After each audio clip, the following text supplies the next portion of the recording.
BPSC TRE 3 के बाद में अब जो है बीपीएससी टीआरई 4 आने वाला है। उसके जो पद हैं उसकी भी घोषणा कर दी गई है। जैसे ही आप लोग की ज्वाइनिंग होती है उसके बाद ही आप लोग का जो है वो टीआरई 4 आएगा। बात करते हैं टीआरई 4 कौन से लोग दे सकते हैं। तो टीआरई 4 देखिए, जो डीएलएड वाले हैं, जिन्होंने जो है डीएलएड किया हुआ है, या फिर जो बीएड वाले हैं, और ये लोग जो है दे सकते हैं। बाकी प्राइमरी का जो है ये सिर्फ डीएलएड यानी बीटीसी वाले दे सकते हैं। और जो बीएड वाले हैं ये आपका 6 to 8, 9 to 10 और 11 to 12 का दे सकते हैं, यानी टीजीटी पीजीटी दे सकते हैं।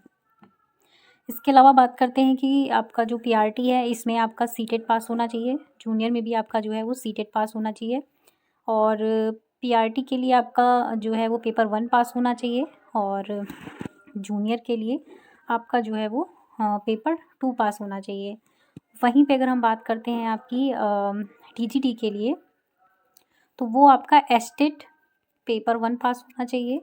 और अगर हम बात करते हैं पीजीटी की, तो आपका जो है वो पेपर 2 पास होना चाहिए, ठीक है, जिसका अभी हाल ही में रिजल्ट आया है। तो ये तो बात होगी एलिजिबिलिटी की कि आपके पास क्या क्या योग्यताएं होनी चाहिए जिस आधार पर आप फॉर्म डाल सकते हैं। अब बात करते हैं एग्ज़ाम पैटर्न की। तो देखिए, जो पीआरटी में होता है, पीआरटी में क्या होता है, आपका 150 नंबर का पेपर होता है। 150 नंबर के पेपर में आपका जो 30 नंबर हिंदी होता है, ये आपका जो है सिर्फ क्वालिफाई करना रहता है, इसकी कोई मेरिट नहीं बनती। मेरिट आपकी जो है वो 120 नंबर की बनती है, जिसमें मैथ, जीएस और जीएस के सारे part, history, polity, geography, economy, ये सारी चीज़ें रहती हैं, ठीक है। मैथ के आपके 20 से 25 क्वेश्चन आपके मैथ के रहते हैं, और इस आधार पे आपकी 120 नंबर पे मेरिट बनती है। अब बात करते हैं हम 6 to 8 यानी जूनियर की। तो इसमें भी देखिए आपका 150 नंबर का पेपर होता है। ये सब्जेक्ट वाइज होता है, मैथ और साइंस का अलग होता है, हिंदी इंग्लिश सब सब्जेक्ट के अनुसार होता है। तो मैं आपको बता देती हूँ, 30 नंबर जो है ये आपका हिंदी होता है हर एक सब्जेक्ट में, जो कि आपको क्वालिफाई करना रहता है। और इसके अलावा आपका जो पेपर रहता है 120 नंबर वाला, इसमें आपका जो है वो 40 नंबर की आपकी जीएस रहती है, और बाकी का जो 80 नंबर होता है ये आपका सब्जेक्टिव होता है, ठीक है। यही पैटर्न आपका जो है वो सारे एग्ज़ाम्स में फॉलो करेगा। इसी आधार पर अब हम बात कर लेते हैं पीजीटी की। तो पीजीटी में भी यही पैटर्न रहता है, 30 नंबर आपका क्वालिफाई करना रहता है, बाकी 120 नंबर जो है आपका जो है वो सब्जेक्टिव होता है। मतलब सब्जेक्टिव जो आपका रहता है वो 80 का रहता है, बाकी 40 नंबर जो है आपका वो जीएस का रहता है, जिसमें सारे पोर्शन रहते हैं।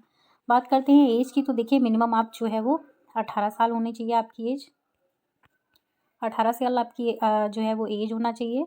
सिलेबस मैंने आपको बता दिया है। सब्जेक्ट कॉम्बिनेशन की बात आती है तो उसमें देखिए सब्जेक्ट कॉम्बिनेशन मांगते हैं एसएसटी में, वो मैं आपको लिस्ट बता दूंगी, और बाकी उसमें नोटिफिकेशन में भी दिया होता है, तो आप अपने अनुसार जो है सब्जेक्ट जो है आपका जीएस का, उस आधार पे आप सब्जेक्ट कॉम्बिनेशन अपना मैच कर लीजिएगा।